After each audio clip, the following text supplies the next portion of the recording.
நம்ம சேனல் கமெண்டில் ஒருத்தர் கேட்டிருந்தார், ஜென்மசனி நடந்தாலும் மீனராசியில் பிறந்த நிறைய பேர் சந்தோஷமாக தான் இருக்காங்க, அதுக்கு என்ன காரணமாக இருக்கும் சொல்லுங்கள் அப்படி சொல்லிட்டு கேட்டிருந்தாங்க.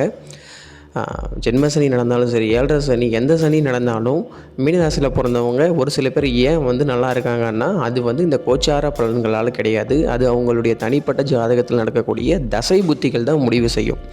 அவங்களுடைய ஜாதகப்படி அவங்களுக்கு யோகம் செய்யும். அதாவது 5, 9 லக்னம் இது சம்மந்தப்பட்ட கிரகங்களோட தசைகள் அதன் புக்திகள் நடக்கும்போது அவங்களுக்கு ஜென்மசனி நடந்தாலுமே கஷ்டம் எதுவுமே வராது, சந்தோஷமாக தான் இருப்பாங்க. இன்னும் சொல்ல போனால் இந்த ஜென்மசனி காலகட்டத்தில் தான் நிறைய வீடு வாங்குறது, வண்டி வாங்குறது, சொத்து சுகம் சேர்க்கறது அப்படின்னு இது போல் நிறைய நல்ல விஷயங்கள் எல்லாமே நடக்கும்.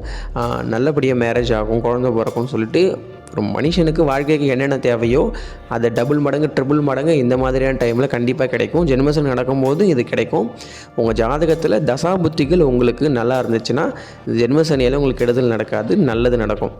சரி சார், நல்லது செய்யும் தசாபுத்தி நடக்கும்னு சொல்கிறீங்க, அது எப்போ எங்களுக்கு நடக்கும்னு நீங்கள் கேட்டிங்கன்னா, நீங்கள் என்ன நட்சத்திரத்தில் பிறந்திருக்கீங்க அப்படிங்கிறது ரொம்ப முக்கியம். இப்போ உதாரணத்துக்கு நீங்கள் இப்போ பூராட நட்சத்திரத்தில் பிறந்திருக்கீங்கன்னா அதோடைய நட்சத்திர அதிபதி யாருன்னா சுக்கிரன். நீங்கள் பிறக்கும்பொழுது உங்களுக்கு சுக்கிர தசை நடந்திருக்கும். சுக்கிர தசைக்கு அடுத்து சூரிய தசைன்னு சொல்லிட்டு ஒரு 6 வருஷம் நடக்கும். சூரிய தசைக்கு அடுத்து சந்திர தசை 10 வருஷம் நடக்கும். அப்புறம் செவ்வாய் தசை 7 வருஷம் நடக்கும். அப்படின்னு தொடர்ந்து இந்த தசைகள் உங்களுக்கு நடந்துக்கிட்டே இருக்கும். இப்போ நான் சொன்னேன் இல்லையா, சூரியன், சந்திரன், செவ்வாய், அடுத்தது ராகு, இந்த கிரகங்கள் எல்லாம் உங்கள் லக்னப்படி உங்களுக்கு யோகம் செய்யக்கூடிய ஒரு கிரகமாக இருந்து அந்த கிரகம் நல்ல இடத்துல, நல்ல பாவகம், சுப பாவகம் அப்படின்னு சொல்லிட்டு சொல்லுவோம் ஜாதகத்தில், அந்த பாவகத்தில் இருந்து உங்களுக்கு கரெக்டான ஒரு வயசில் ஒரு 25லேருந்து ஒரு 35, 45 இந்த மாதிரி ஏஜுக்குள்ளே அந்த உங்களுக்கு யோகம் செய்யக்கூடிய, உங்களுக்கு நல்லது செய்யக்கூடிய கிரகம் நல்ல பாவகத்தில் சுபர்களோட தொடர்பில் இருந்து உங்களுக்கு கரெக்டான வயசில் தசை நடத்துச்சுன்னா உங்களுக்கு ஜென்ம சனி நடந்தாலும் சரி, அஷ்டம சனி நடந்தாலும் சரி, கண்டக சனி, எந்த சனி நடந்தாலும் உங்களுக்கு யோகத்தை செய்யும், நன்மைகளை செய்யும், கஷ்டமே இருக்காது, நீங்களும் நல்லா இருப்பீங்க. இந்த ஜென்மசனி நடக்கும் போதும் அதில் பிறந்த மீனராசிக்காரங்களும் நல்லா இருக்க காரணம் என்னென்னா, அவங்க ஜாதகத்தில் இருக்கக்கூடிய தசாபுத்திகள் ரொம்ப வலிமையாக இருந்திருக்கும், நல்ல யோகம் செய்யக்கூடியதாக இருந்திருக்கும். அதனால் இந்த ஜென்மசனியோட தாக்கம் அவங்களுக்கு பெருசாக ஏற்பட்டிருக்காது. நீங்கள் சொன்ன மாதிரி எங்களுக்கு யோகம் செய்யக்கூடிய தசை புத்திகள் வரல, எங்களுக்கு ரொம்ப அவயோகம் செய்யக்கூடிய, அதாவது பாதிப்பை ஏற்படுத்தக்கூடிய தசை புத்திகள் தான் சார் வருது. அப்போ நாங்களாம் பாவம் செஞ்சவங்களா? மற்றவங்களுக்கு மட்டும் யோகமான காலம் வருது, அவங்க நல்லா இருக்கிறாங்க, எல்லாத்தையும் அனுபவிக்கிறாங்க, நாங்கள் வாழ்க்கையில் ஒன்றத்தையும் பார்க்கல, எனக்கு 35, 40 வயசாகிடுச்சு, இன்னும் ஒரு வீடு கட்ட முடியல, சொந்த வீடு இல்லைன்னு சொல்லிட்டு இவ்வளோ விஷயங்கள் எல்லாமே பிரச்சனைகள்லாம் இருக்குது. அப்போ மற்றவங்க மட்டும் யோகம் செஞ்சவங்களா? நான் எந்த பாவமே செய்யலை, நான் பிறந்ததுலேருந்து யாருக்கும் எந்த கெடுதலும் செய்யலை அப்படி சொல்லிட்டு நீங்கள் நினைக்கலாம்.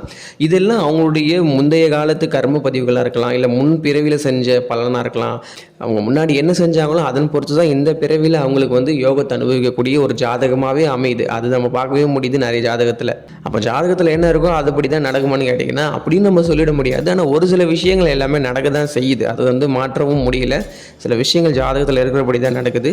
ஆனால் 100% அப்படியே நடந்துருமானா அது நடக்கிறதுக்கான வாய்ப்பு கிடையாது. அதனால் ஒரு சில விஷயங்கள் நடக்குதுன்றதுனால தான் நம்ம ஜாதகத்துக்கும் முக்கியத்துவம் கொடுக்க வேண்டியதாக இருக்குது. ஏற்கனவே மீனராசியில் பிறந்தவங்களுக்கு ஜென்ம சனி பாதிப்பு கொடுத்துட்டு வருது. இதில் உங்கள் தசாபுத்தியும் மோசமாக இருந்துச்சுன்னா அடி மேலே அடி, இடி மேலே இடின்ட்டு மீனராசிக்கு இன்னும் கெடுதல் நடந்துக்கிட்டே தான் இருக்கும்.